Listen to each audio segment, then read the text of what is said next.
শান্ত হো মা, শান্ত হো। কাঁদিস না। আজ আকাশটাও কাঁদছে তোর জন্য, কিন্তু উপায় যে নেই। আমাদের রাজ্যে কালো ছায়া নেমে এসেছে। তোকে বাঁচাতে হলেই মানুষের লোকালয়ে লুকিয়ে রাখতে হবে। চুপ কর মা, কেউ শুনে ফেলবে। ওই দেখ, সামনে একটা কুঁড়ে ঘর, ওখানেই থাকবি তুই। শোন মা, তুই সাধারণ কেউ না। তোর শিরায় বইছে মহাজাগতিক শক্তি। যেদিন তুই বড় হবি, যেদিন তোর শক্তি পূর্ণতা পাবে, আমি ফিরে আসব। ঠিক ফিরে আসব। আমাকে ক্ষমা করিস মা, তোকে এই দাওয়ায় রেখে গেলাম।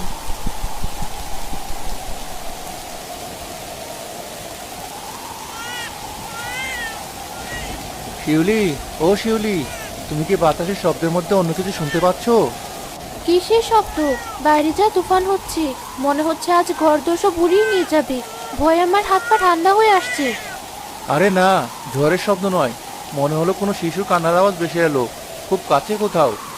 তুমিও না? এই প্রলয়ের রাতে শিশুর কান্না আসবে কোত্থেকে? আমাদের তো কোনো সন্তান নেই, তাই হয়তো মনের ভুলে এসব শুনছো। ঘুমাও তো, সকাল হলে দেখা যাবে। না, আমার মন মানছে না। আওয়াজটা দেওয়ার দিক থেকে এলো মনে হলো। তুমি হারিকেনটা একটু বাড়াও তো, আমি দরজাটা খুলে দেখি। পাগল হলে নাকি? এই ঝড়ে দরজা খুললে ঘরের চাল থাকবে না। যেও না বলছি। আমাকে যেতেই হবে। যদি সত্যি কোনো বিপদগ্রস্ত মানুষ হয়, উপরওয়ালা যদি পরীক্ষা নেন। ওরে বাপরে, শিউলি, সর্বনাশ হয়েছে, জলদি এসো। কি হলো? অমন করে চেঁচিয়ে উঠলে কেন? বাঘ ভাল্লুক এলো নাকি? বাঘ নয়, তার চেয়ে অবাক করা কাণ্ড। দেখো, দাওয়ার কোণে কাঁথা মোড়ানো, এটা কি? ও মা, এই যে ফুটফুটে এক শিশু, আমার সোনা, এই ঝড়ের মধ্যে কে তোকে ফেলে গেল? ওর শরীরটা একদম শুকনো, এক ফোঁটা জলও লাগেনি। এই কেমন আজব ব্যাপার!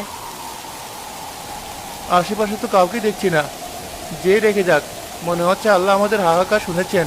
এত বছর আমাদের কোল খালি ছিল, আজ তিনি নিজ হাতে এই আমানত পাঠালেন। ঠিক বলেছ, আজ থেকেও আমার মেয়ে। দেখো মেয়েটা কেমন মায়াবী চোখে তাকাচ্ছে, মনে হচ্ছে যেন ঘরের আধার কেটে আলো ফুটলো। ঠিকই বলেছ, ওর নাম রাখবো তুলি। চলো, ওকে ঘরে নিয়ে গরম দুধ খাওয়াও, বাইরে থাকলে ঠান্ডা লেগে যাবে।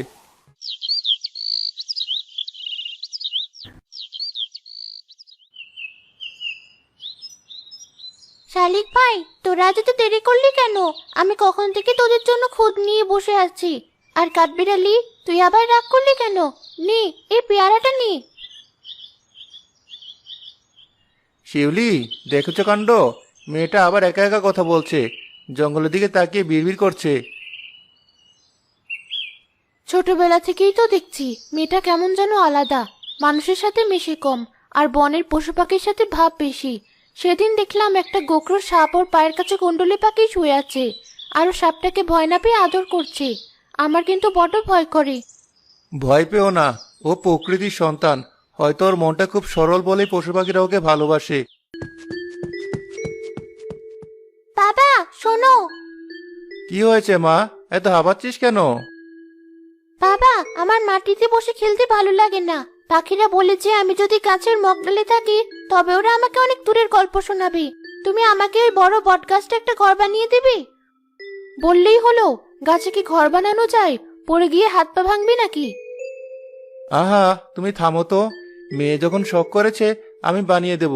বাঁশ আর কাঠ দিয়ে এমন সুন্দর মাচাং ঘর বানিয়ে দেব যে সবাই হাঁ করে তাকিয়ে থাকবে। ওটার নাম হবে গাছঘর। সত্যি বাবা? আমি ওই গাছ করে বসে আমার বন্ধুদের সাথে খেলবো। ঠিক আছে মা, কাল থেকেই কাজ শুরু করব। কিন্তু শর্ত একটাই, সন্ধ্যার আগেই নিচে নেমে আসতে হবে। জঙ্গলে তো জন্তু জানোয়ারের ভয় আছে। কোনো জন্তু জানোয়ার আমাকে ভয় দেখাবে না বাবা, তুমি দেখো।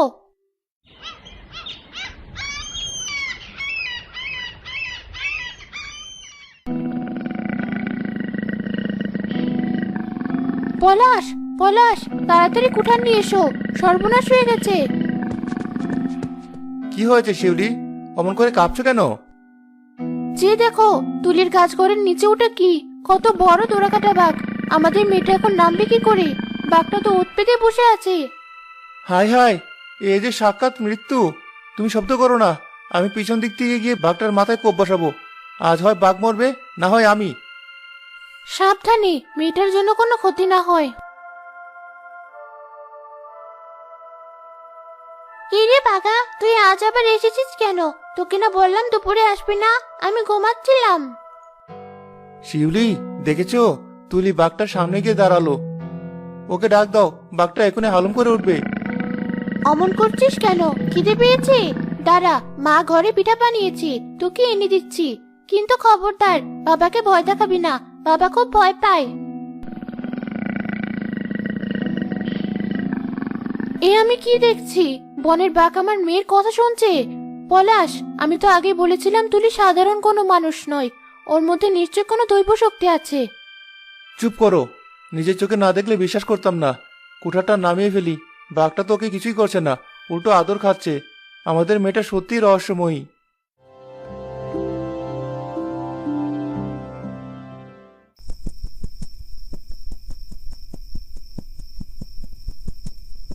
আজকে চাঁদটা কত বড়! ওরে জোনাকিরা, তোরা আমার ঘরে আয় না।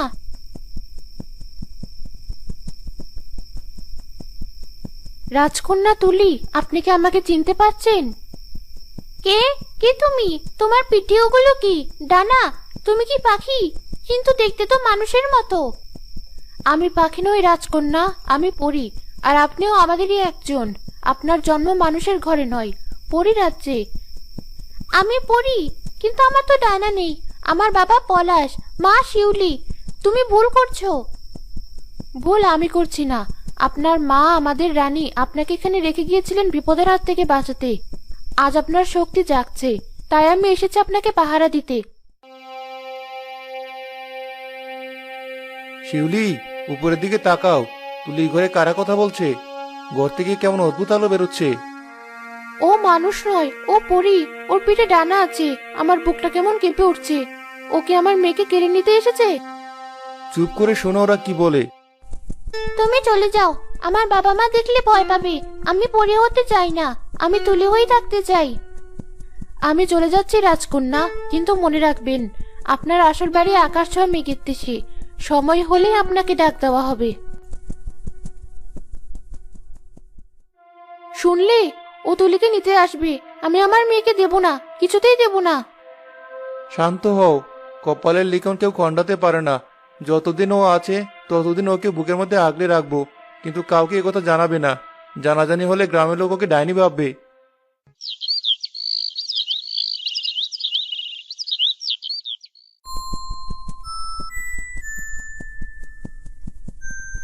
মানুষের পৃথিবীটা এত সুন্দর। মা বলেছিল সীমানা পেরোলেই বিপদ হবে, কিন্তু এত সুন্দর ফুল, নদী, পাহাড় দেখলে কি আর বিপদ আসে? আমি তো শুধু একটু ঘুরে দেখবো। যেও না রেশমি, ফিরে এসো, সামনে বিপদ। ধুর, বাতাস শুধু ভয় দেখায়। আমি ওই লাল ফুলটা তুলে নিয়ে ফিরে আসবো।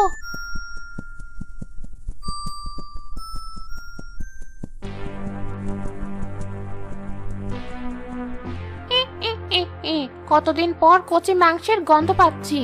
একটা বোকা পরি পথ ভুল করে আমার ফাঁদে পা দিয়েছে। আজ আমার ভাগ্য খুলে গেল। কি? কে ওখানে? আমি তোর মৃত্যু। আমি এই বনের রানী। আমার অনুমতি ছাড়া তুই এখানে ঢুকেছিস। এখন তোর শাস্তি হবে।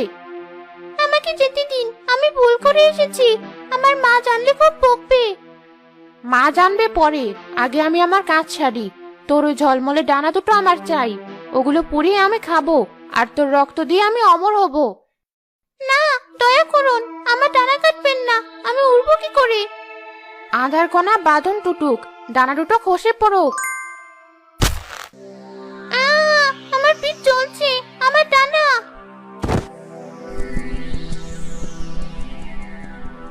থাম পিশাচিনি, তোর এত বড় স্পর্ধা! একটা বাচ্চা মেয়ের উপর হাত তুলেছিস। মিলা, তুই এখানে? আজ তোকে দেখে নেব। আজ তোর দিন নয় ডাইনি, পালা এখান থেকে, নইলে তোকে ভস্ম করে দেব। ডানা তো আমি পেয়ে গেছি। এই মেয়েকে এখন মানুষ হয়েই পচতে হবে। মিলা, আমার ডানা নেই। আমি এখন বাড়ি ফিরবো কি করে? মা যে আমাকে আর চিনতে পারবে না। কাঁদিস না বোন, ওই ডাইনি পালিয়েছে, কিন্তু তোর ডানা নিয়ে গেছে। তোকে এখন পরে রাজ্যে নেওয়া যাবে না। ডানা ছাড়া কেউ ওই রাজ্যে ঢুকতে পারে না। তাহলে আমি কোথায় যাব? এই জঙ্গলে বাঘ ভাল্লুক আমাকে খেয়ে ফেলবে। ভয় নেই, আমি তোকে সাহায্য করব।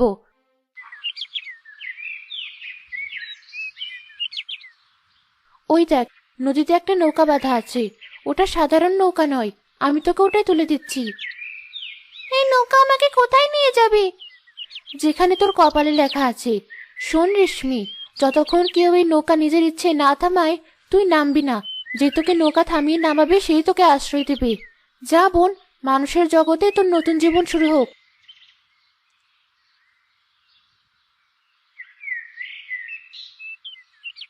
হ্যাঁ, সালমা, ঘরে কি এক মুঠো চালও নেই? আজ 3 দিন ধরে না খেয়ে আছি, শরীরে আর জাল ফেলা শক্তি নেই। হাড়িতে একটা দানা চালও নেই, পোড়া কপাল আমাদের। সারা জীবন সততার সাথে কাটিয়ে শেষ বয়সে না খেয়ে মরতে হলো। তুমি ঘাটে গিয়ে দেখো, যদি ছোটখাটো কোনো মাছ পাও। এই শরীরে কি আর মাছ ধরা যায়? তবুও যাই, দেখি আল্লাহ কি রেখেছেন কপালে। আরে, ওটা কি ভেসে আসছে? একটা নৌকা, কিন্তু কোনো মাঝি নেই। নৌকাটা তো সোজা আমার ঘাটের দিকে আসছে। ও মা, তাই তো।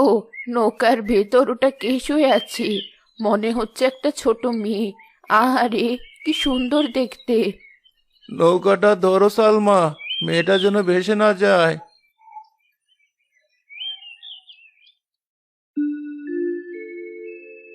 আমি কোথায়? আপনারা কারা?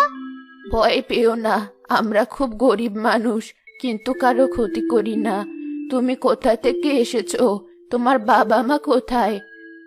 আমার কেউ নেই এখানে, আমি পথ হারিয়েছি। আপনারা কি আমাকে একটু আশ্রয় দিবেন? আমাদের নিজেদেরই খাওয়া ঠিক নেই, তোমাকে কি খাওয়াবো? কিন্তু তোমাকে এই অবস্থায় নদীতে ভাসিয়েও তো দিতে পারবো না। তুমি আমাদের নাতনি হয়ে থাকবে। আপনারা আমাকে থাকতে দিবেন? সত্যি? আয় আয়, আমার খালি ঘর আলো করে থাক। তোর নাম কি? আমার নাম রেশমি। রেশমি? বাহ, খুব সুন্দর নাম। রেশমি মাটিতে পা রাখতেই চারপাশের পরিবেশ বদলে যেতে শুরু করে। সালমা, চেয়ে দেখো, আমাদের উঠানের ওই মরা আম গাছটার দিকে তাকিয়ে দেখো। এ কি ভেলকি, মরা গাছে এত আম ধরলো কি করে? আর মাচায় দেখো, কত বড় বড় লাউ আর কুমড়ো। শুধু তাই নয়, ঘরের ভেতর থেকে চালের সুগন্ধ আসছে। মনে হচ্ছে চালের পাত্রটা ভরে গেছে। রেশমি, তুমি কে? তুমি পা রাখতেই আমাদের সব অভাব দূর হয়ে গেল। তুমি কি কোনো জাদু করি? আমি ডানা হারিয়েছি ঠিকই, কিন্তু এদের মুখে হাসি ফোটাতে পেরে আমার খুব ভালো লাগছে। আমি তোমাদের রেশমি দাদু।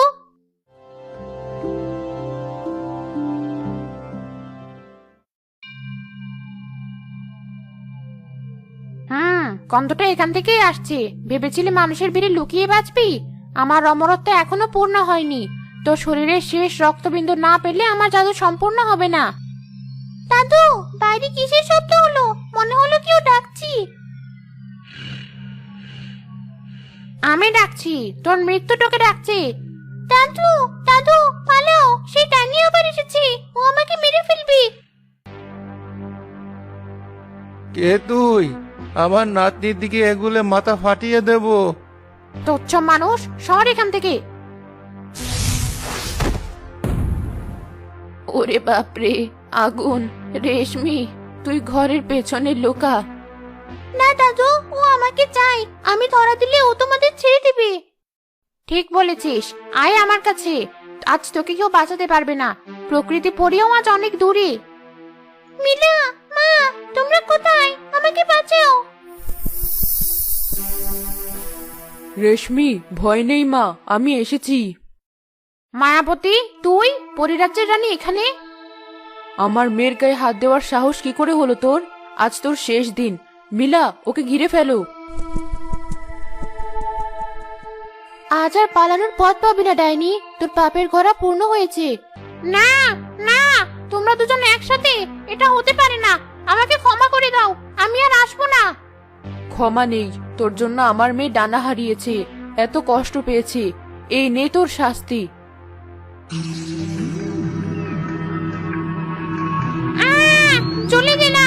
শেষ হয়ে গেলাম। মা, তুমি এসেছো? আমি জানতাম তুমি আসবে। বোকা মেয়ে, মাকে ছেড়ে কি ওইভাবে পালায়? দেখ তোর কি হাল হয়েছে।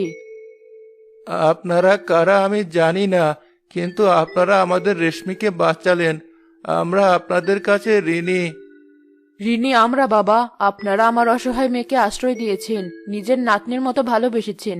আপনাদের এই ঋণ শোধ করার ক্ষমতা আমাদের নেই। রানীমা, রেশমির ডানার কি হবে? ও তো উঠতে পারছে না। রেশমি, ঘুরে দাঁড়া।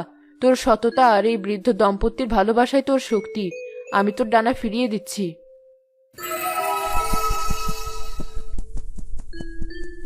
মা, আমি আবার উঠতে পারছি, আমার ডানা ফিরে পেয়েছি। আমাদের ছেড়ে চলে যাবি রেশমি? এই ঘরটা যে আবার শূন্য হয়ে যাবে। তোকে ছাড়া আমরা কি করে থাকবো? তুই ছিলে আমাদের নয়নের মণি, তোকে বিদায় দেওয়ার সাধ্য যে আমাদের নেই দাদু ভাই। দাদু, তোমরা কেঁদো না। আমি তো আমার মায়ের কাছে আমার নিজের দেশে ফিরছি। আমি তোমাদের ভুলে যাব না। সত্যি বলছিস? আবার আসবি তো? আসবো। পূর্ণিমা রাতে যখন চাঁদ উঠবে আমি আসবো। আর শোনো, তোমাদের আর কোনো অভাব হবে না। আমার মায়ের জাদু শক্তি সবসময় তোমাদের সাথে থাকবে।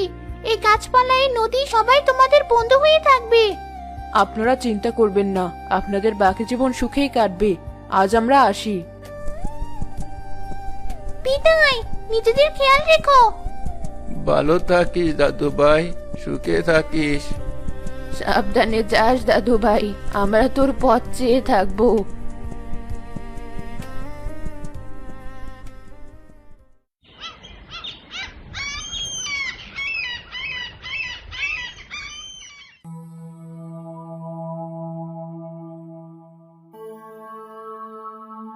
বাবা, মা, তোমরা কি দেখতে পাচ্ছো? পূব দিকের আকাশটা কেমন অদ্ভুত গোলাপি হয়ে যাচ্ছে, আর বাতাসের গন্ধে মনে হচ্ছে আমার চেনা কেউ আসছে। শিউলি, আমার বুকটা কাঁপছে। সেই ঝড়ের রাতে যে তুলিকে দিয়ে গিয়েছিল, আর 7 বছর পর যেন সেই একই ঘ্রাণ বাতাসে ভাসছে। তবে কি সময় হয়ে এলো? না, অমন অলক্ষণে কথা বলো না। তুলি আমাদের মেয়ে, ও কোথাও যাবে না। তুলি, তুই নিচে নেমে আয় মা, আমার বুকে আয়।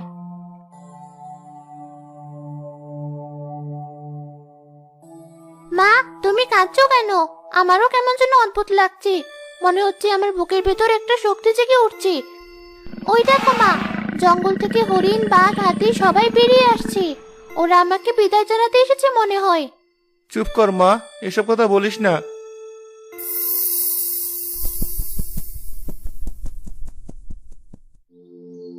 আমার রাজকন্যা, আমার তুলি। আপনি আপনি কি সেই যাকে আমি স্বপ্নে দেখি, যার গলার স্বর আমি বাতাসের শব্দে শুনতে পাই? হ্যাঁ মা, আমি তোর জন্মদাত্রী মা। আমি পরিরাজ্যের রানী। বিপদের দিনে তোকে মানুষ বাবা মায়ের কাছে রেখে গিয়েছিলাম। আজ তোর শক্তি পূর্ণ হয়েছে। আজ আমাদের রাজ্যে ফিরে যাওয়ার দিন। আমি যাচ্ছি মা, কিন্তু কথা দিচ্ছি আমি তোমাদের ভুলে যাব না। আমার এই গাছ কটা ভেঙো না বাবা, ওটা আমার স্মৃতি হয়ে থাকবে। পলাশ ভাই, শিউলি বোন, আপনারা আমার মেয়ের অভিভাবক ছিলেন। আমি কথা দিচ্ছি, আপনাদের এই জঙ্গল, এই ভিটেমাটি কোনোদিন কোনো অভাবে পড়বে না। আমাদের কিছু চাই না রানীমা, শুধু মেয়েটা যেন সুখে থাকে। বাবা, ওই গাছ কটায় রোজ পাখিরা আসবে, তুমি ওদের খেতে দিও। মনে করো ওরাই আমি বাতাসের সাথে খবর পাঠাবো।